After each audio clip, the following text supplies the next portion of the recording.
pero que en caso de que su señoría considere que precisamente todavía pudiese existir la posibilidad de que haya que proteger un fin constitucional, pues se diera paso su señoría al extremo menos dañino y en virtud de ello, aprovechando esas posibilidades que tiene su despacho, se sustituya entonces esa medida privativa de la libertad por una no privativa que garantice ese fin constitucional que se pretenda proteger. ¿Como cuáles? Como por ejemplo la prohibición de salir del país, como por ejemplo la prohibición de visitar determinados lugares. Estos hechos en materia de investigación tienen relación exclusivamente con un centro comercial y con una zona muy puntual en la ciudad de capital del país. El prohibirle al procesado visitar ese tipo de sitios, el prohibirle realizar ciertas actividades comerciales, como por ejemplo lo que tenga que ver con actividades propias del licor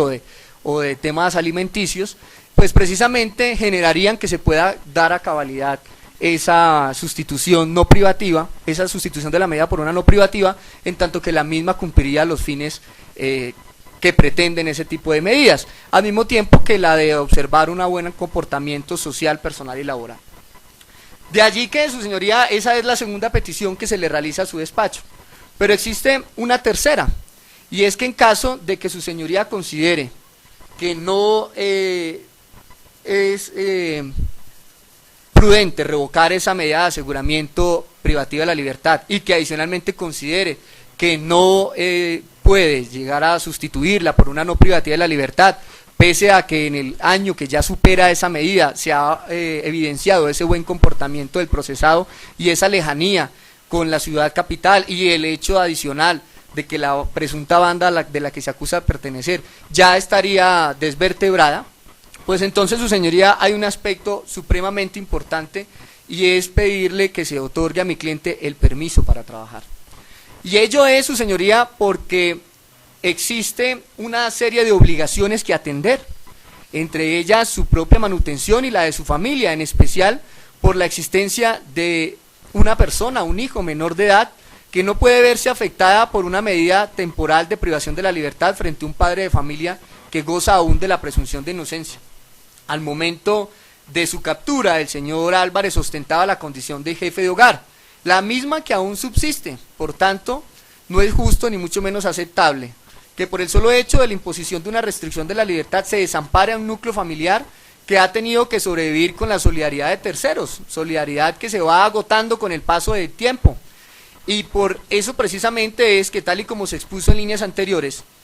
en mi intervención, pues ya se supera un año de la medida y por lo tanto cualquier solidaridad se va acabando. Y mi cliente ha tenido que arrendar incluso el inmueble que posee en la ciudad de Bogotá, que compró con un préstamo bancario, cuyas cuotas ha tenido que pagar hasta con monedas, deuda que se demuestra con los soportes del Banco Popular, de los que correré traslado al final de mi intervención, y que evidencia precisamente que hay un inmueble, hay un hogar, hay un techo que se pretende proteger precisamente, y que por más de que al retiro de la policía genere el pago de unas cesantías, pues ya no existiría capital para poder cubrir ese tipo de obligaciones. Es más, por eso es que fue necesario generar el arriendo de ese inmueble, y su esposa, que era la que allí residía con él cuando se laboraba en la ciudad de Bogotá, pues tuvo que renunciar al trabajo, como se pondrá en conocimiento del despacho con la respectiva carta de renuncia, desocupar el apartamento para poderlo arrendar y irse a residir al municipio de Cáqueza, en donde por ser un pueblo pues los gastos disminuyen, todo para evitar que el banco les embargue su apartamento. Pero esa renuncia que permitió arrendar el apartamento para poder pagar las cuotas generó que cesaran entonces en su totalidad los ingresos de ese núcleo familiar, pues retirado de la policía y renunciando a su esposa, que era la que podría brindarle cualquier apoyo, pues para poder salvar la casa, entonces quedaron a la merced de la mendicidad de terceros y de otros familiares. Nadie discute, su señoría, que quien es señalado de violar la norma penal queda sometido a los rigores de un procedimiento y a sus consecuencias, pero lo que tampoco puede desconocerse es que la ley jamás puede, en búsqueda de una sanción penal, que finalmente no se sabe si se va a imponer o no, dejar desamparada a una familia, y si lo hace, tiene el Estado obligatoriamente que suministrar las provisiones materiales para que ella perdure mientras sustrae de la actividad productiva a la gente del hecho que investiga. El funcionario judicial entonces, en este caso su señoría, debe analizar si quien se priva de la libertad estaba o no velando por la subsistencia de alguna persona, y que además por ley esté obligado el procesado a tal cumplimiento, que en este caso es una hija menor de edad y su cónyuge, al igual que los padres de familia. Para ello, necesariamente debe recurrirse entonces a la legislación civil, en procura del establecimiento de dos aspectos: uno, la obligación legal de manutención, y dos, lo que la subsistencia comprende. Con respecto al primer punto, en la legislación está por lo regular señalado quiénes son los titulares del derecho de alimento. Así, por ejemplo, en Colombia lo son el cónyuge, los descendientes, ascendientes, hijos adoptivos, padres adoptantes, hermanos y quien hace una donación cuantiosa. Pero además, como derecho fundamental, se hace el señalamiento de que los padres deben sostener y educar a los hijos mientras sean menores de edad o impedidos. De allí que entonces mi prohijado tiene la obligación exigible, que se demuestra con el registro civil de nacimiento, que pondré presente al final de mi intervención, y documentos que demuestran la existencia de una cónyuge que también depende del procesado, precisamente por la renuncia que tuvo que hacer a su trabajo para trasladarse al municipio de Cáqueza, así como también las declaraciones extrajuicio rendidas por los señores padres del procesado, que evidencian como padres de familia del investigado que también tienen dependencia económica de él, todo por la estabilidad que en su momento generaba el puntual pago de sueldo a los miembros de la fuerza pública, que es un hecho de conocimiento público, esa estabilidad laboral, ese salario que al desaparecer con el retiro ha dejado prácticamente en la quiebra a quien es sometido a un proceso penal, pues por más de que se administró de la mejor forma su liquidación, ya no da más, y por tanto esa carencia de solvencia pues no le sirve para desconocer sus obligaciones, y es necesario que aproveche la etapa productiva propia de su edad, y ello solo se puede lograr con un permiso que le otorgue su despacho, su señoría. En cuanto a lo que se entiende por alimentos relacionados con la subsistencia, se puede acudir de la misma manera a la mencionada legislación civil, en la cual normalmente se precisa hasta su clasificación, la cual no es otra que alimentos congruos o innecesarios, cuya explicación sobra por la calidad de abogado que ostentan los sujetos procesales y el señor interviniente, el Ministerio Público. Ahora, el hecho de que una persona esté privada de la libertad no significa de ninguna manera que desaparezca la obligación legal de contribuir con la subsistencia de las personas que de él dependen. Por tanto, al menos mientras se ostente la calidad de procesado y no la de condenado, el Estado debe brindar la posibilidad a quien se presume inocente de poder obtener los recursos necesarios para cumplir con sus obligaciones, pues de lo contrario se estaría vulnerando el artículo 2 de la Constitución Nacional en cuanto a la promoción de la prosperidad, la garantía de los derechos y principios, etcétera. Y es precisamente por ello que se pide, su señoría, de manera subsidiaria, y como la tercera de las peticiones, que en caso de que se niegue la libertad del procesado, en caso de que se niegue la sustitución por una medida no privativa de la libertad, se opte entonces por permitirle las condiciones necesarias de obtención de los recursos para su manutención y la de su familia, para lo cual pongo de presente que existe un establecimiento comercial cuyo certificado de Cámara de Comercio he traído conmigo, expedido el día de ayer, 26 de diciembre del 2017 a las 09:41, en donde precisamente, acompañado del respectivo contrato que se deja en fecha abierta para que precisamente se pudiera permitir que se adelantara esta audiencia, se ofrece la posibilidad al aquí procesado de cumplir labores de mensajería. Y por eso es que se trae ese contrato individual del trabajo al que me refiero, es el número 216-86-701, que cuenta con la respectiva autenticación en notaría y que permitiría ver que las labores que se desarrollarían son esas, la de mensajero de oficios varios, y que en lugar de desempeñar labores sería el municipio de Cáqueza, Cundinamarca, es decir, la misma población en donde se está llevando a cabo la medida de aseguramiento, y ahí existe un sitio puntual donde se desarrollarían esas labores, que es la calle C. Este contrato, pues como ya lo dije, viene acompañado con el respectivo soporte de la Cámara de Comercio, que evidencia que el establecimiento no es una entidad ficticia, sino que por el contrario es una entidad que existe desde hace cerca de 8 o 9 años de funcionamiento que posee. Eso, su señoría, pues para evidenciar que no se afectaría en ninguna medida ni el fin constitucional que se pretendía proteger con la medida de aseguramiento, que no tendrán que hacerse desplazamiento a otras poblaciones, y que precisamente las labores de mensajería pudieran cumplirse a horas del día, lo que generaría que no obstruya en absolutamente nada esa oportunidad de manutención, de obtener los propios recursos en un sitio muy cercano en donde se encuentra el Programa de la Libertad. Ello, su señoría, pues permitiría que precisamente se garanticen esos derechos de ese menor, se garanticen los derechos de esa familia, porque la detención domiciliaria pues no genera por sí sola que instituciones como el INPEC, la Fiscalía o cualquier otra entidad suministre los alimentos, en tanto ese suministro se da solamente cuando la detención es intramural. Por ello, he traído conmigo esos documentos que soportan lo que aquí he afirmado, documentos que ante la etapa productiva que tiene el procesado, pues permitiría que aún con sus limitaciones de libertad pueda obtener sus recursos, y por eso su señoría, en su calidad de juez constitucional, le ruego garantizar esos derechos, entre otros el trabajo y precisamente el del mínimo vital, en especial porque hay un menor que requiere de una protección inmediata y que se podría materializar con el permiso para trabajar que le estoy solicitando en esa ponderación de derechos fundamentales que le corresponde hacer a su señoría. Finalizo pidiendo permiso a su señoría para entregar formalmente todos y cada uno de los documentos a los que me he referido y que soportan la exposición que he realizado, no sin antes mencionar algo que pasaba por alto, y es que hay el servicio de salud que se le presta actualmente al procesado es prestado por la EPS Sanitas, y Sanitas, su señoría, ante una hernia inguinal unilateral que es necesario someter a cirugía, ha determinado lo siguiente, abro comillas: para el procedimiento quirúrgico no puede ser llevado el brazalete electrónico GPS y debe ser retirado para el acto quirúrgico, ya que éste puede interferir con los aparatos médicos necesarios para el procedimiento o causar lesiones en el paciente. Este documento, del que correré traslado de la EPS Sanitas, está suscrito por el doctor Sebastián Gómez Gaitán, que es el cirujano general que precisamente está poniendo como condición para poder someter a la cirugía al procesado Edwin Hernández que no deba poseer ese brazalete electrónico. Por tanto, en caso de que su señoría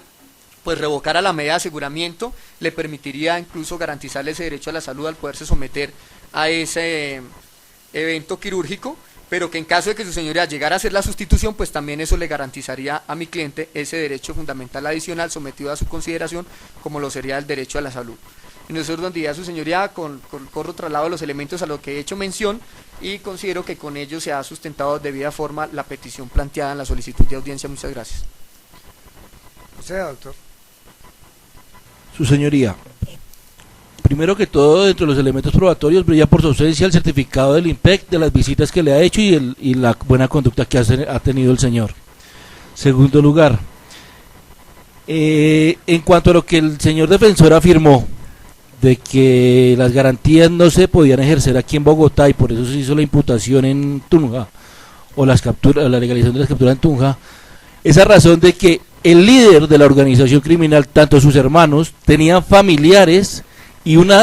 familiares dentro de la rama judicial, específicamente uno de los hijos trabajaba en el juzgado 30. Escúcheme, pero si a mí no se me permitió referirme a los demás procesados, la fiscalía está cayendo en el mismo error entonces. Pero es que usted hizo esa argumentación y quiero hacer la salvedad. ¿Por qué no se hizo la legalización aquí en Bogotá?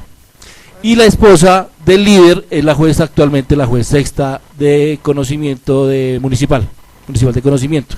Por ello no se vio por parte de fiscalía como la garantía procesal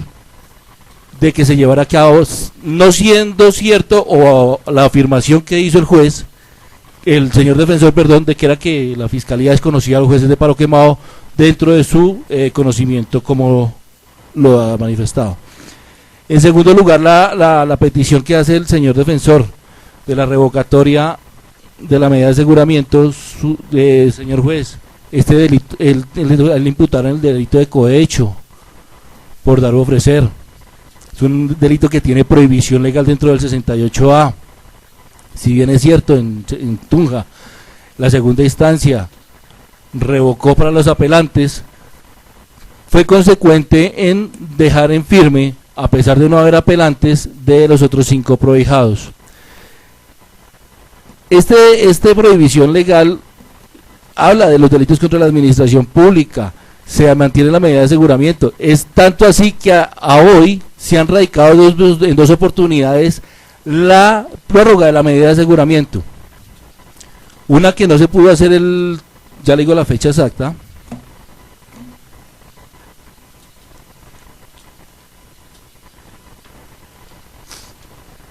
el 6 de diciembre, puesto que uno de los defensores no asistió. Se volvió a radicar para el 21 de febrero del próximo año. Estamos a la espera si se puede hacer o no la solicitud de prórroga de la medida de aseguramiento para estos 5 personas, en especial al señor Álvarez, quien se encuentra acá. Han sido las dilaciones de la defensa la que no nos ha dejado llevar a cabo la audiencia preparatoria y continuar con el juicio. Es así como en su momento el señor defensor de aquí pidió su aplazamiento por no conocer los elementos. 2. Los defensores públicos que han llegado... Es político, usted no tiene réplica, doctor, está interviniendo en la fiscalía. Pero es que su señoría a mí me interrumpió 3 veces y en este momento está afirmando que hubo solicitudes de aplazamiento mía y eso es totalmente falso. Eso se puede revisar en la carpeta del juzgado 24 penal de circuito. Y varios aplazamientos porque hay algunos acusados que han pedido, le han renunciado a sus defensores de confianza y han llegado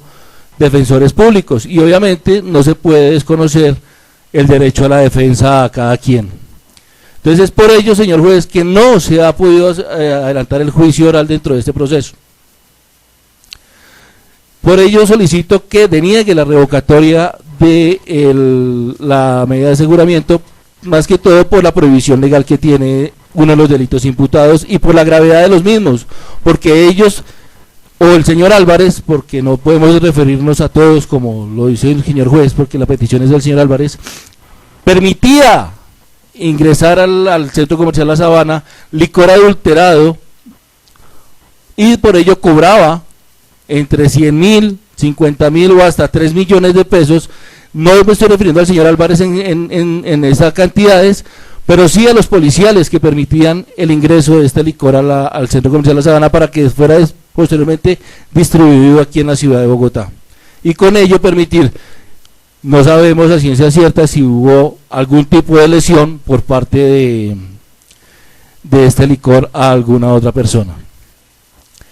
En cuanto a las no privativas de la libertad, señor juez, no tenemos ninguna certificación del IMPEC que diga que el señor se está portando bien allá en Caquesa, como lo han hecho otras peticiones de otros procesados acá que traen el certificado del IMPEC donde dice que las visitas que se le han hecho las están acatando normalmente. En cuanto al permiso para trabajar, por parte de esta fiscalía no tiene ninguna objeción, puesto que se debe garantizar la manutención del menor de edad y en el caso de la esposa del señor Álvarez. En esto dejo sustentado mi recurso. En esto dejo sustentado la intervención. Y que no ha incumplido con sus obligaciones. A ver, lo que pasa es que el cumplir con las obligaciones no es un plus o algo que se deba valorar frente a la revocatoria o no de una medida de aseguramiento, es que es una obligación, porque de lo contrario de no cumplir con sus obligaciones, pues lo que procedería es que le revoquen el sustituto de la medida de aseguramiento y lo envíen a un centro carcelario a cumplir una detención de orden intramural. Entonces, pues este no es un plus, por el contrario, es una situación obligatoria de quien se vio beneficiado con el sustituto de la detención, de la medida de aseguramiento de detención privativa de la libertad.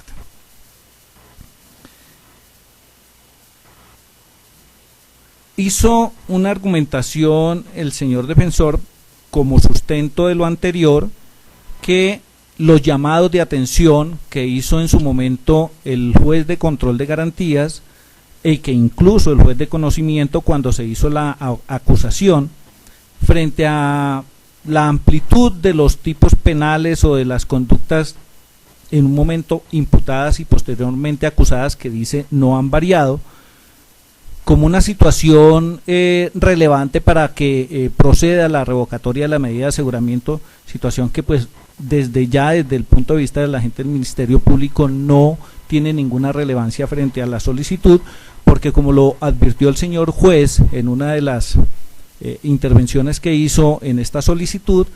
es que eso es una discusión que debe tener defensa y fiscalía en la etapa del juicio oral y entrar a demostrar desde la defensa si la cantidad de conductas que fueron imputadas y acusadas no existieron nunca, o si por el contrario la Fiscalía tiene la capacidad de demostrar la existencia de todas ellas y no es este el escenario para hacer ese tipo de debates como lo advirtió el señor juez.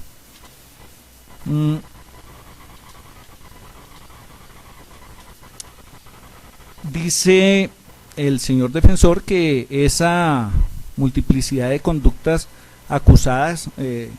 las ha usado la Administración de Justicia, o incluso el cambio de jurisdicción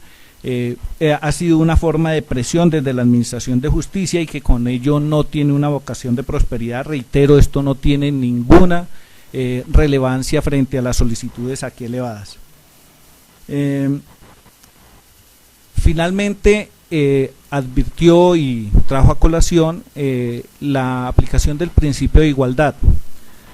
El principio de igualdad efectivamente tiene relevancia de orden legal, constitucional y supralegal. Sin embargo, no es de una aplicación inmediata frente a situaciones que tienen que ver dentro de un mismo proceso. Porque si de esa manera se tratara, pues algunas personas fueron beneficiadas con el sustituto de la prisión domiciliaria, otros no fueron beneficiados con ese sustituto y fueron enviados a una detención intramural, y en virtud del uso de los recursos legales, los defensores acudieron a una segunda instancia y fue revocada, viéndose beneficiados con la no imposición de la medida de aseguramiento, situaciones que lo que evidencian es que el principio de igualdad no es de simple aplicación, sino que cada situación individual de cada sujeto, porque debemos recordar que frente a la detención domiciliaria, si lo que se argumentó en su momento fue la calidad de padre cabeza de familia, pues frente a aquel que no es padre cabeza de familia, pues no se puede pregonar igualdad, o frente a aquellos que son padres cabezas de familia, pero tienen una suficiente economía, o incluso algunos familiares o su cónyuge en libertad tiene la posibilidad de solventar las necesidades, pues no se puede examinar frente a aquel que no las tiene. Entonces tampoco, reitero, el principio de igualdad argumentado se puede aplicar simple y llanamente como así se ha dicho dentro de la argumentación de la defensa frente a la solicitud elevada.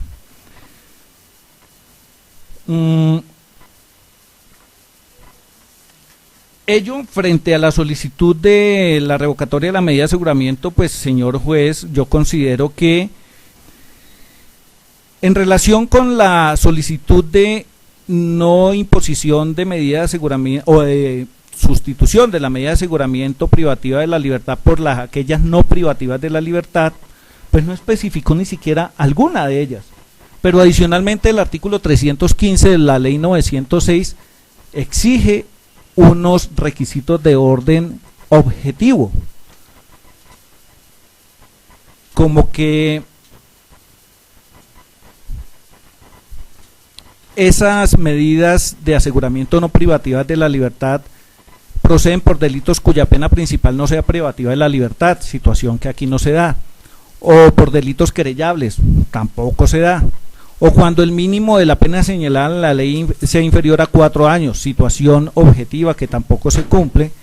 y que satisfechos los requisitos del artículo 308, como argumento en su momento, se puedan imponer una o varias de las contenidas en el artículo 307 literal B, que reitero, no se especificó ninguna de ellas cuál podría ser la que se impusiera como sustitución a la privativa de la libertad. Frente al permiso para trabajar, la manutención y la subsistencia de su menor hijo e incluso la subsistencia propia, es claro que la Corte Suprema de Justicia en su sala de casación penal, en una decisión bastante reciente, o por lo menos es de este año, dentro del radicado 46.277 del 31 de mayo del 2017, con ponencia de la magistrada Patricia Salazar Díaz, frente a ¿Cuáles son los requisitos primero? Porque lo que se examina allí es la condición de padre cabeza de familia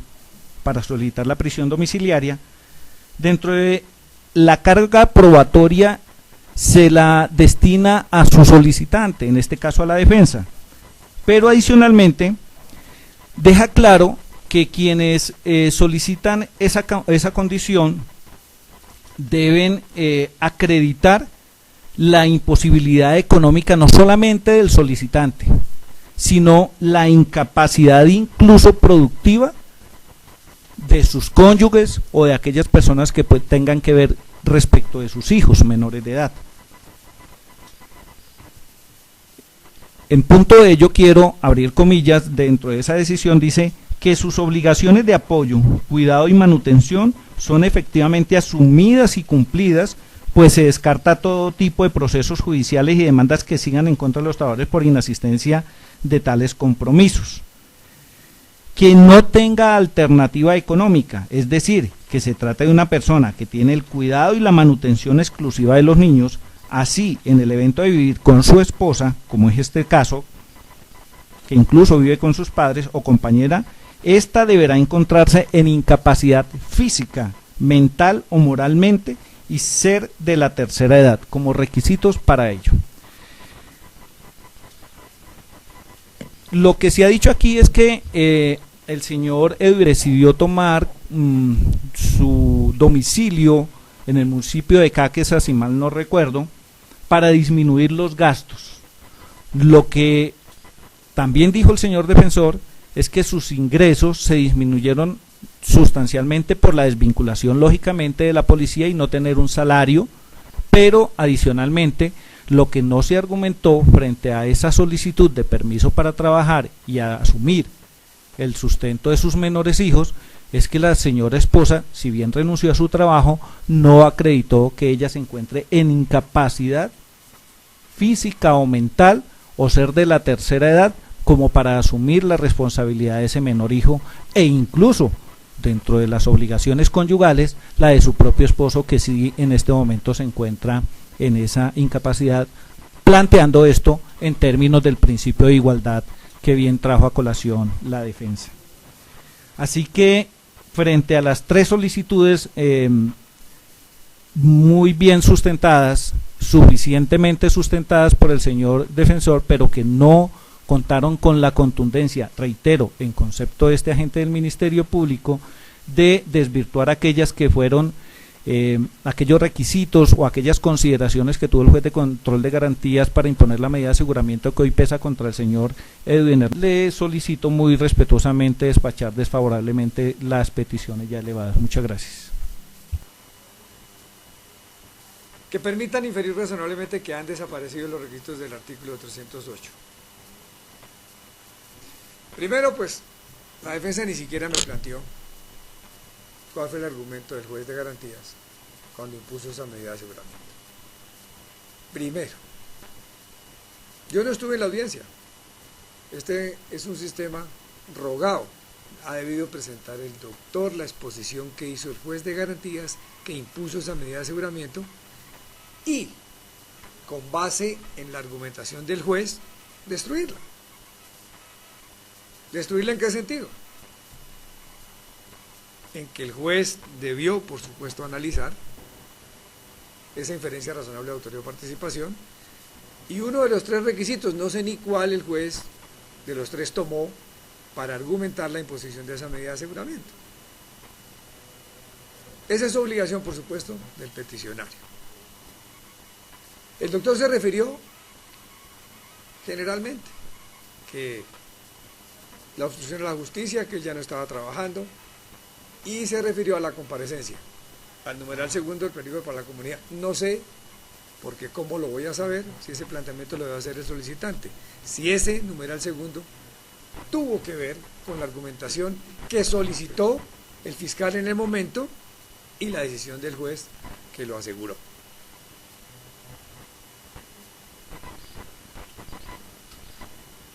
Entonces, pues, como dijo el Ministerio Público y el fiscal, no hubieron elementos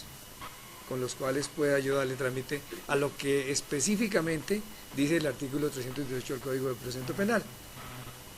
¿Qué es lo que se debe atacar? Esos argumentos, los elementos materiales probatorios con los cuales el fiscal peticionó la imposición de la medida de aseguramiento y el juez la decretó. Eso, por supuesto, inhabilita incluso el desarrollo de la audiencia, pero bueno, hay que darle trámite, ni más faltaba. El doctor sí hizo referencia a la imputación y a la gravedad y modalidad, pero como lo discutimos, pues doctor, esos son de verdad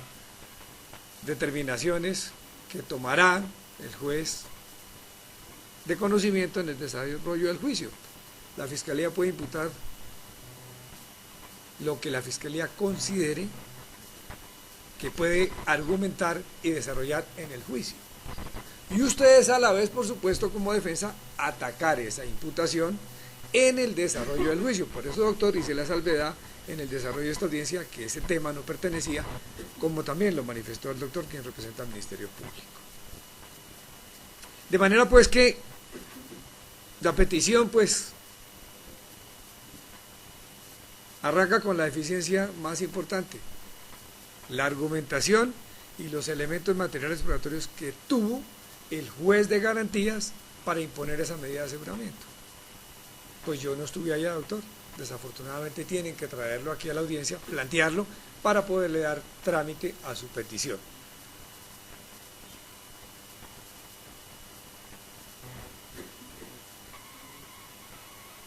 El doctor hizo referencia a que en subsidio entonces se impusiera una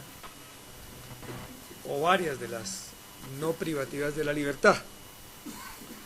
Como lo dije, el 315 nos saca esa duda. Ya el doctor del Ministerio Público hizo la salvedad al respecto. Es más, a mí como juez de garantías me sorprende, de acuerdo a la imputación que hicieron, que tenga el beneficio de la casa cumpliendo esa medida de aseguramiento, porque el cohecho no permite ese beneficio, ni siquiera lo permite. Pues si no lo permite, bueno, dése cuenta que cada juez, cada funcionario tiene, y ni conocí por qué él argumentó que le daba la domiciliaria, le daba ese beneficio, porque es que el cohecho, en esa imputación que le hicieron, de acuerdo a lo que establece el parágrafo del 314, está prohibida, prohíbe que si la imputación, porque obviamente eso es el argumento que se presentó allá en esa audiencia, ese beneficio, porque en medio de todo es un beneficio. Dijo usted una cosa muy clara, doctor, es así, hagamos la referencia, porque usted se refirió a las consecuencias y los perjuicios que ha recibido con la imposición de esa medida de aseguramiento y con el desarrollo de esta investigación. Hay que responderle al Estado por las conductas que por supuesto sean señalables por el Código Penal. Consecuencias, mire, si las personas, doctor, quiero hacer la salvedad, esto es una acotación a la petición, no debo hacerla, pero vale la pena. Si las personas pensaran en uno solo de sus hijos, jamás se meterían en problemas, porque es que los más perjudicados, sí señor, son los hijos. Y con la comisión de una conducta que el Código Penal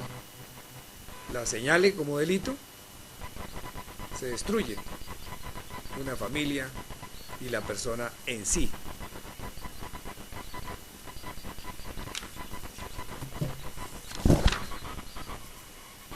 Las consecuencias de transgredir la ley penal son muy serias y las personas desafortunadamente después argumentan en estas audiencias que mire lo que me está pasando, que mire lo que no sé qué. Pues claro que eso es cierto, todo eso es cierto lo que planteó el doctor. Lo que pasa es que nosotros como funcionarios tenemos que darle aplicación a este Código Penal y al Código de Procedimiento Penal, porque si no después nos pasaría lo mismo. ¿Cómo es que usted no aplicó lo que tenía que aplicar? Y pues Edwin entenderá qué es ser funcionario público y qué funciones son las que le establece el desarrollo de ese cargo. No se pueden dejar de cumplir, ni transgredir siquiera. Pensar en eso, perdón. empezar a transgredirlas. Esto es un compromiso con el Estado, es un compromiso con el pueblo colombiano. Por eso es que ese delito de cohecho que tiene que ver con el desarrollo de una actividad pública no tiene esos beneficios ni siquiera de estar en su casa. No puedo discutirlo, eso ya fue una decisión que tomó el juez de garantías. Ustedes, pues creo entendido, usted no lo apelaron los otros, bueno, eso así quedó. Entonces, pues obviamente, por eso dice, es una acotación al tema, porque el punto es otro, es el artículo 318 del Código de Procedimiento Penal. Con respecto a la solicitud que hizo el doctor del permiso para el trabajo, bueno, la Corte es la que nos aclaró, la Corte nos aclaró el punto. Eso procede, pero cuando se den las condiciones exactas de necesidad. ¿Por qué razón digo esto? Porque sí, obviamente la familia tiene que ser mantenida por alguien, y la Corte no lo dijo, pues ¿qué hacemos? Ellos son los que mandan. Cuando se pruebe la incapacidad de la cónyuge que tiene exactamente las mismas obligaciones en ese hogar, en esa familia, pues obviamente procederá. No significa, doctor, que no le pueda proceder en otra audiencia y otra solicitud, argumentando con claridad la incapacidad de la esposa de poder incluso solventar ese mínimo vital al que usted hizo referencia, por supuesto, eso es muy claro. Pero pues guarda razón la decisión de la Corte en esta reciente sentencia. Si la esposa puede, pues hay ahí de donde cogerse. Pero entonces, aquí no se presentó esa incapacidad o las razones por las cuales ella no pueda desarrollar laboralmente, no se puede desarrollar laboralmente y, por supuesto, solventar esos gastos del mínimo vital. Claro que sí, doctor, pero no está perdido. Puede solicitar otra audiencia argumentando con más claridad, porque es que mire, doctor, desafortunadamente nosotros estamos aquí, ustedes allá, toca que nos digan, mire, es por esto, porque nosotros no somos hábiles, porque pues es muy fácil decir sí, se necesita el mínimo vital para esa familia, y eso es claro, y así lo se establece constitucionalmente, claro que se establece constitucionalmente, y eso procede, pero sí falta, en ese punto sí, doctor, faltan esos documentos, que acrediten que la señora esposa no puede o está incapacitada para desarrollarse laboralmente y así solventar los gastos del mínimo vital al cual usted hizo referencia. Por estas razones expuestas por el despacho, pues por supuesto, no le da trámite a las peticiones que hizo la defensa en torno al artículo 318 del Código de Procedimiento Penal. De la decisión de otro traslado a la Fiscalía, doctor. Sin recursos, su señoría. Ministerio Público, doctor.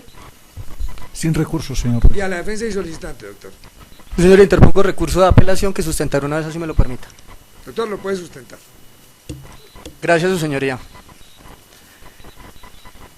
Tal y como lo mencioné, interpongo recurso de apelación contra la decisión adoptada por su despacho, en tanto que si bien soy muy respetuoso de la misma, no comparto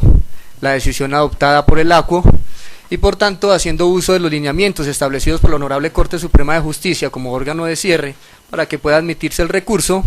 de allí en primera medida me pronunciaré acerca de los motivos del disenso, cuál es el yerro judicial de su decisión, cuáles son las decisiones de las que se ha apartado su decisión y posteriormente cuáles serían las consecuencias de ello. En primera medida debo expresar, su señoría, que ha manifestado en su motivación el despacho que no conoció el argumento del juez que atendió la audiencia concentrada, es decir, la audiencia donde se impuso la medida de aseguramiento. Podrá percibir el señor juez de segunda instancia que eso no es cierto, ya que hasta la decisión de segunda instancia fue traída a esta audiencia. Y allí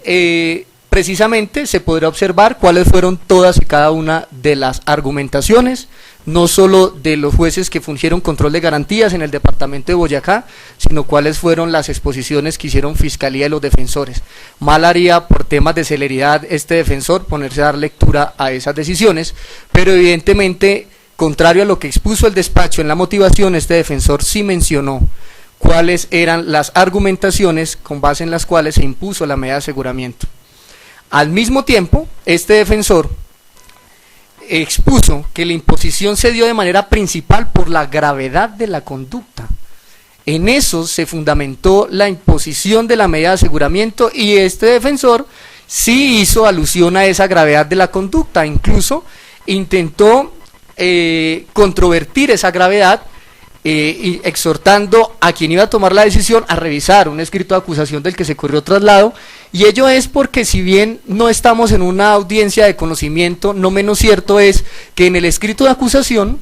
se probaba o se demostraba, al menos en esta audiencia de manera sumaria, que si bien existía un listado de delitos, a la hora de aterrizar cuáles fueron las participaciones que presuntamente tuvo el señor Álvarez en esa comisión de esas conductas, se encuentra que existe un solo evento. Es decir, que este defensor sí atacó la gravedad de la conducta, mostrando que la propia fiscalía, la que con su escrito de acusación mostraba que la conducta no tenía la gravedad que expuso en la imputación,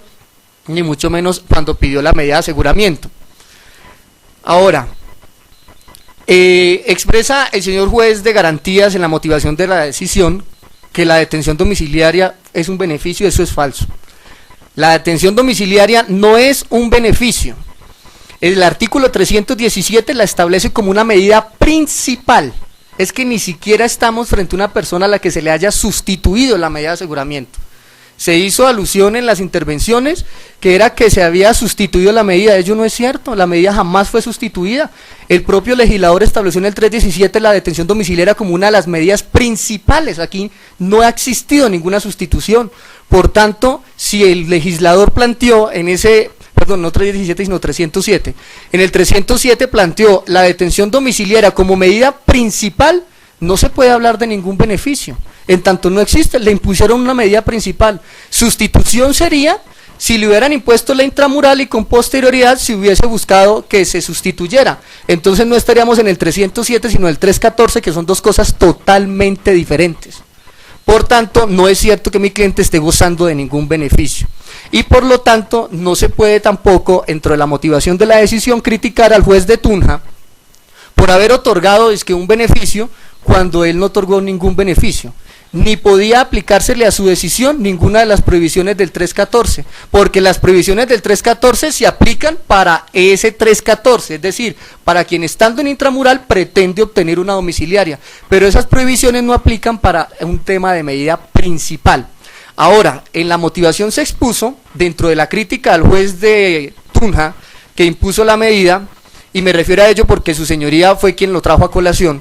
de que existía no se explicaba por qué se impuso una medida domiciliaria cuando el cohecho lo prohíbe. La respuesta la tiene el 308 en su parágrafo, cuando establece que la sola imputación no por sí misma no permite que con ella se imponga la medida de aseguramiento, y en la audiencia de medida de aseguramiento, aún con la imposición que hizo la fiscalía, que incluso solicitó compulsa de copias, es que el juez control de garantías tiene tales facultades que incluso en la audiencia de medida de aseguramiento puede variar la imputación. Y por eso es que decidió, al corroborar y al poner ahí en el juez de segunda instancia también como argumentación, que aunque existió una tipificación muy larga, no se veía que realmente los procesados o los imputados en ese momento hubiesen incurrido en esa serie de conductas, es que decidió no colocar la medida más drástica. Ahora, expresó también el señor juez que no puede ni siquiera pronunciarse acerca de la sustitución de la medida, que porque el artículo 315 es supremamente claro y que entonces no se entiende, y así lo escuché, porque la 1786 estableció una serie de requisitos, como si se hubiese hecho compleja la situación de los jueces a la hora de decidir este tipo de peticiones. Pues resulta que es que el artículo 315 lo trajo la ley 906 del 2004, y la 1786 está creo que del 2015-2016, lo que significa que esa ley 1786, que es la que invita a revisar esas no privativas de la libertad, lo que hizo fue el legislador mostrar que ese 315 estaba generando lo que hoy se está produciendo. Y cuando Yesid Reyes Alvarado, como ministro de Justicia, impulsó la creación de esa ley, lo que buscaba era eso, que precisamente como las medidas de aseguramiento no es lo habitual sino lo excepcional, pues que precisamente se evaluara si bastaba imponer una medida de aseguramiento no privativa de la libertad para con eso garantizar los fines constitucionales. Por tanto, no puede convertirse a la 1786 en letra muerta, basándonos exclusivamente en que el artículo 315 establece una serie de requisitos para las no privativas que establece el 307. Incluso, aunque en esta audiencia se mencionó por parte del Ministerio Público, y que fue la intervención que más hizo eco en el honorable señor juez, que el defensor ni siquiera mencionó cuáles serían las medidas no privativas que serán aplicables. Eso es mentira, yo aquí las mencioné, incluso varias, di opciones, hasta la prohibición de salir del país es una de las medidas no privativas de la libertad, yo sí las mencioné. Como también mencioné que se podía imponer la prohibición de visita a determinados lugares, esa es una de las no privativas de la libertad y el defensor las mencionó. Como también es cierto que mencioné que se le podría imponer la obligación de mantener buena conducta o buen comportamiento familiar, laboral y personal. Esa es una de las no privativas de la libertad que el defensor sí mencionó. Y por tal motivo es que no se comparte que esa petición haya quedado en el limbo, que no se haya estudiado a cabalidad, sino que citando exclusivamente el 315 se haya descartado dentro de las peticiones del defensor esa, la de la sustitución de la medida. Ahora, se ha expresado que no se ha revocado la medida por la carencia de certificados del IMPEC o de la Fiscalía. Y es que estamos pasando entonces a un desconocimiento de la primacía de lo sustancial sobre lo formal, porque precisamente si el comportamiento fuera diferente al que el defensor expuso, muy seguramente ya no tendría la detención domiciliaria. Porque bastaría que el IMPEC hubiera remitido tan siquiera un informe a la Fiscalía para que automáticamente la Fiscalía estuviese pidiendo cambio de la medida de aseguramiento. Y no se ha hecho es precisamente porque no han existido ese tipo de quejas. No podrían los defensores estar congestionando aún más las labores de esas entidades que ya no dan abasto, incluso aplicando operaciones reglamento, que no pueden ni siquiera cumplir con su misionalidad básica de traer los procesados a las audiencias, para ahora congestionarlo con formalismos, expidiendo constancias, cuando la misma Constitución política obliga a la presunción de la buena fe. Y esa buena conducta se presume precisamente por la carencia de peticiones de la Fiscalía, quien en el contradictorio en su intervención bien había podido decir que antes estaba pidiendo el cambio o la revocatoria de esa medida o la sustitución por otra, una incluso más gravosa, pero ello no se realizó. La intervención que hizo Fiscalía fue mencionando que existe una intención de prorrogar la medida, más no intentar cambiarla. ¿Y por qué no se intenta cambiar? Precisamente porque no ha tenido ni siquiera la Fiscalía ningún elemento que le permita así pedirlo. De allí que eso genera el motivo de disenso. Ahora, ¿cuál es el hierro judicial? El hierro judicial, que es lo que también permite que se pueda llegar a tramitar este recurso, es que estamos aplicando una sentencia que no debía ni siquiera invocarse en esta diligencia. ¿Y es por qué? Porque la decisión de la Honorable Corte Suprema de Justicia, de la Sala Penal de esa Honorable Corte, pues precisamente no habla es de cuándo dar un permiso para trabajar. El pronunciamiento que hizo la honorable magistrada no tenía similitud con el que aquí se ha realizado. Lo que estaba diciendo la Corte allí es cuándo debe aplicarse esa serie de requisitos, pero para un escenario totalmente diferente, el del 314. Y es porque como en el 314, cuando se pide que se cambie una intramural por una domiciliaria, sí hay que invocar la condición de padre cabeza de familia. Y en esa invocación, para cambiar intramural por domiciliaria, es que la Corte Suprema entra a decir, ojo, cambie la medida de intramural por domiciliaria, siempre y cuando se evidencien ciertos requisitos que hacen necesario que esa persona se vaya a vivir a la casa. Pero en este caso, la sentencia no es aplicable porque la intervención es un caso que ni siquiera por analogía, porque es un caso totalmente distinto. La petición de este defensor no es la que estudió la Corte Suprema de Justicia en ese radicado. En ese radicado estudiaban si era viable cambiar un intramural por una domiciliaria. Es decir, el escaso en estudio en esa radicación, que puede ser muy reciente, era un caso totalmente distinto. Era si era viable sustituir la medida. Pero en este caso, en esa petición subsidiaria, que fue la tercera que se planteó, no está el defensor pidiendo ninguna sustitución, está pidiendo que se garanticen unas condiciones mínimas, una calidad de vida. Incluso no se hizo la exposición de significados de alimentos congruos e innecesarios, partiendo de la base que como abogados todos conocemos el significado de ello, pero es que no basta ni siquiera tener que comer. hay unas condiciones de vida que deben garantizarse y no pueden negarse esa posibilidad, menos en un sistema donde, siendo interpartes, la parte que podía oponerse con vehemencia al permiso para trabajar resulta siendo la Fiscalía, y la Fiscalía, consciente que estaba realizando una investigación y quien podía ser quien realmente se opusiera, manifestó estar de acuerdo. Y por tal motivo, su señoría, no puede romperse ese equilibrio. Si bien existe la posibilidad, y evidentemente los intervinientes especiales tienen la participación, al punto que hasta las víctimas son convocadas a este tipo de sesiones, no puede negarse de plano esa petición, basado en que es que la señora tiene que demostrar que no es incapaz para conseguir los alimentos. Se está desconociendo incluso parte del traslado que corrió este defensor, y es que la señora no tiene la obligación de mantener los suegros.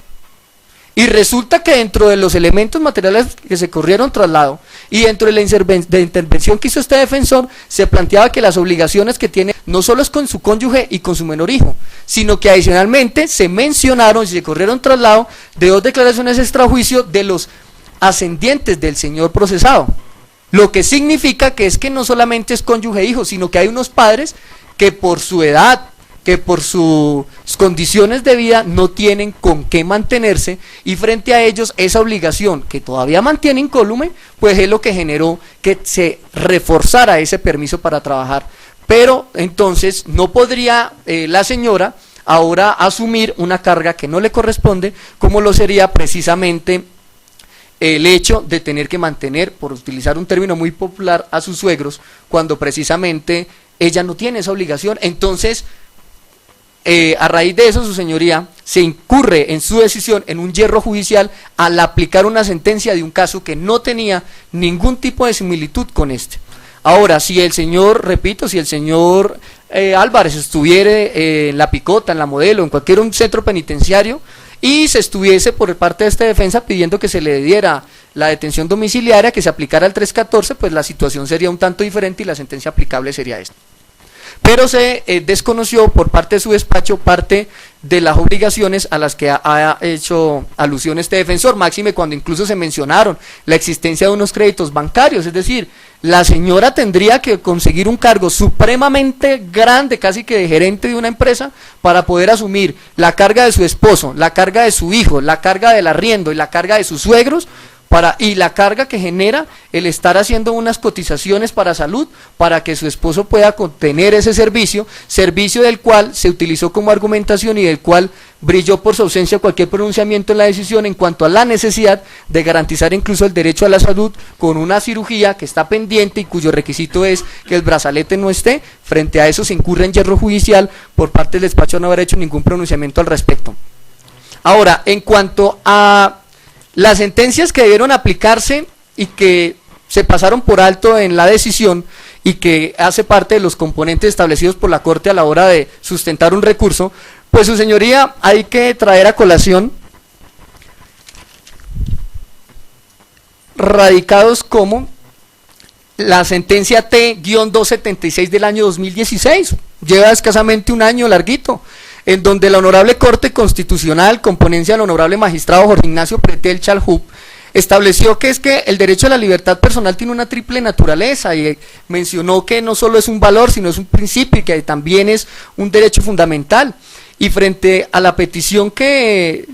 se negó, pues es que precisamente el despacho, a través de una serie de interrupciones que le permitió hacer a la Fiscalía, no permitió que se atacaran los componentes de esa argumentación que se tuvo en cuenta por parte del juez en la primera audiencia, en la audiencia concentrada, porque si el argumento central fue la gravedad de la conducta, y la gravedad de la conducta se puede atacar precisamente con el propio escrito, es decir, con las mismas voces de la Fiscalía, pues impedir que eso se realizara era impedir que se reclamara ese derecho a la libertad personal. Esa sentencia se trae a colaciones porque ella cita, invoca otros pronunciamientos de la misma Corte, como por ejemplo el T762 del 2014, en donde la Corte expresa, abro comillas, el uso excesivo de la detención preventiva ha generado costos, no solo en derechos, sino también patrimoniales, debido al alto número de demandas y condenas contra el Estado que genera el uso desmedido de la prisión como medida de aseguramiento, cierro comillas, e invoca que precisamente otras sentencias como la C106 del 94, que tampoco fue tenida en cuenta, y ella establece que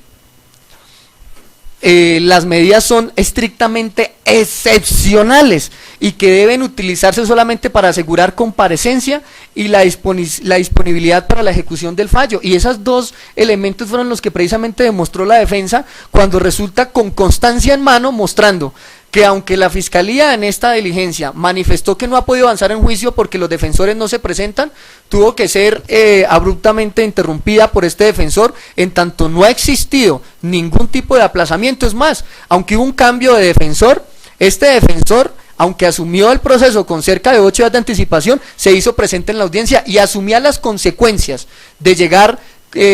tardíamente al expediente, pero no ha existido ese aplazamiento al que hizo alusión la Fiscalía. Ahora, aun cuando hubiese existido, los procesados no pueden asumir esa carga, en tanto que ya, si se nota pues que existe algún tipo de maniobra dilatoria, pues será el Consejo Superior de la Judicatura el llamado a imponer las sanciones correspondientes, pero se demostró en esta diligencia con constancia en mano que ha venido compareciendo el señor. La diligencia, es más, como la Fiscalía anunció en su intervención que se ha solicitado la prórroga de la medida, incluso citó puntualmente la no realización de la audiencia el 6 de diciembre, pues ese 6 de diciembre este defensor hizo presencia, como hizo presencia el procesado, es decir, que para temas de comparecencia no es necesario mantener una medida, que para temas de asegurar un cumplimiento de un fallo no es necesario. En muchos casos en este país han salido hasta por televisión que le han encontrado el brazalete puesto hasta una mascota, y sin embargo, pues la carencia de informes demuestra que se está cumpliendo la medida. Una visita como estas a Bogotá fácilmente permitiría que en algún, así como hay clínicas de abortos, pues en cualquier taller le pudieran quitar el brazalete y fácilmente escabullirse, esconderse, pero precisamente hasta el permiso para trabajar se está pidiendo en una misma población de poco más de 20.000 habitantes, que permitiría con facilidad el control. Ahora, frente a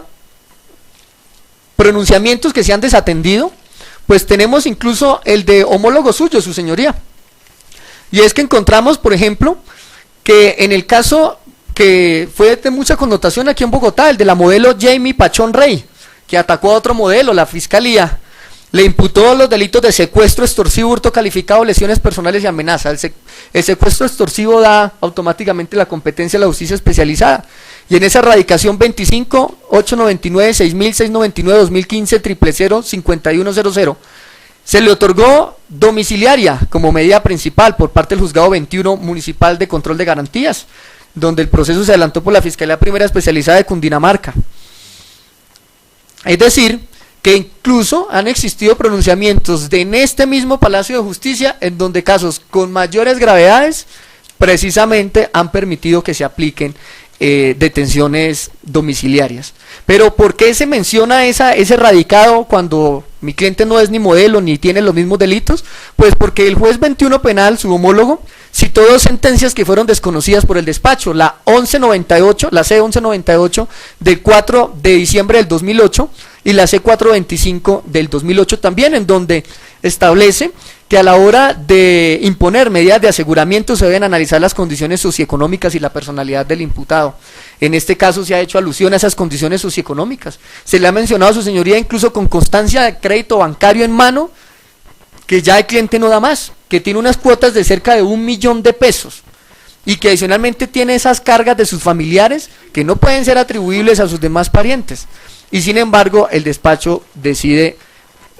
atenerse exclusivamente a una sentencia que expresó el agente del Ministerio Público. Por esos hechos, su señoría, y por haberse expuesto aquí que como mínimo debió haberse otorgado ese permiso para trabajar, es que le solicito al honorable juez del circuito en sede de garantías segunda instancia que revoque la decisión adoptada por el despacho y en consecuencia de ello ordene la libertad inmediata del señor Eves por considerar que la medida de aseguramiento no es necesaria en la actualidad, porque si bien el artículo 318 establece que hay que hacer la presentación de unos elementos y de una información legalmente obtenida, pues nada, no menos cierto es que en muchos casos, como en este, la actividad de la defensa puede ser pasiva y no se trata aquí de venir a hacer un mini juicio, sino que precisamente esa información legalmente obtenida, esa información que buscaba mostrar que desaparecieron los requisitos del 308, que es lo que dice el 318, pues esos requisitos desaparecían precisamente con la radicación del escrito de acusación. El derecho es más sencillo de lo que muchos abogados y muchos togados quisiera hacerlo ver, y es que si ya se encuentra finiquitada la investigación, ya no tenía ese aporte procesal, que es precisamente una de las argumentaciones hechas por este defensor, y por eso se solicita la revocatoria de su decisión y se decreta la libertad inmediata. Pero que en caso de que el honorable juez de segunda instancia determine que no es procedente revocar esa medida, entonces le solicito también al honorable juez Acuen que sustituya la medida y que la sustituya haciendo el estudio que se echó de menos en primera instancia, que no cite solamente el 315 para descartar este tipo de solicitudes, que precisamente hay otros casos como el de, y gravísimos, en este mismo edificio de Palo Quemado, como el de los hermanos de Rafael Uribe Noguera, en donde pese a ser delitos incluso iban en contra de la administración de justicia de haber menores de edad de por medio, aún con las prohibiciones del 1198, el juez no citó el artículo 315 para descartar la imposición de una medida no privativa de la libertad, y lo que hizo fue imponerle la prohibición de salir del país, misma medida que estoy solicitando se aplica a mi cliente. De allí que entonces la segunda petición al juez de segunda instancia es que si no revoca la medida, es decir, si no decreta la libertad, entonces le garantice a mi cliente esos mismos derechos que otras personas han tenido, incluso en casos más complejos. Pero que en caso de que el señor juez de segunda instancia no sustituya la medida por una no privativa de la libertad y se siga alimentando ese hecho de ser la fiscalía de la entidad con más demandas a nivel país, pues resulta entonces por parte del honorable Acuen concediendo ese permiso para trabajar, que garantice los derechos no solo del hijo menor, cuyo registro civil se encuentra en el traslado, sino que garantice adicionalmente la manutención del propio procesado, por una sencilla razón, y es que incluso como el IMPEC no lo está trasladando, pues él debe venir con sus propios recursos, y si bien es uno de los compromisos que, pues su señoría, en caso de no venir la audiencia no se realiza, y sin embargo así sea con plata prestada, aquí llega. Pero hay que brindarle al menos la posibilidad para que esa persona logre conseguir lo del pasaje. Y por eso la Fiscalía, en un tema de total lealtad con la contraparte, no se opuso a esa petición. Y por eso le ruego al señor juez de segunda instancia que garantice que existan los recursos para esos traslados, que existan los recursos para el pago de esa deuda bancaria, que garantice la posibilidad de que mi cliente pueda mantener a su hijo menor de edad, precisamente en virtud del artículo 44 de la Constitución, que genera que a la hora de hacer esa ponderación de derechos deben primar los derechos del menor, que adicionalmente garantice a esa cónyuge que tenga los alimentos congruos y necesarios, pero que adicionalmente garantice que los padres de familia del procesado puedan también ser beneficiados por el trabajo que pueda llegar a realizar el señor procesado, y no se invite, como aquí ha ocurrido, a desgastar el aparato judicial con otra audiencia, esperando que la señora o se enferme o le pase cualquier situación irregular para que él pueda de esa manera así plantearse por estarse aplicando una sentencia que no correspondía. Esas son las tres peticiones que le solicito muy respetuosamente al señor juez de segunda instancia acoger, y que precisamente han sido debidamente sustentadas y se ha atacado en debida forma la decisión de primera instancia bajo esos ítems que planteó la Honorable Corte Suprema de Justicia. En ese orden de ideas, su señoría, considero que ha sustentado este defensor el recurso de apelación, no quedando otra opción que darle trámite, su señoría. Muchas gracias. En cuanto a lo que manifestara este delegado fiscal, en cuanto al aplazamiento de parte del defensor aquí, es cierto, lo reconozco, fue un hierro mío, no fue aplazamiento de él, porque el poder nos llegó a nosotros el 23 de octubre y la primera audiencia se hizo el 10 de noviembre, la preparatoria, usted se asistió, por ende pido excusas al señor defensor. No obstante, las manifestaciones muy fundadas, muy serias, bastante vehementes por parte del apelante, desde el Ministerio Público se le solicita al juez Arquen mantener la decisión del señor juez Acuo en virtud de la argumentación y el concepto ya emitido. Muchas gracias. El despacho entonces le concede el recurso que interpuso la defensa ante el superior jerárquico en el efecto devolutivo, no siendo otro el objeto de la audiencia, siendo las 12:15 del mediodía del 27 de diciembre de 2017, damos por terminada esta audiencia.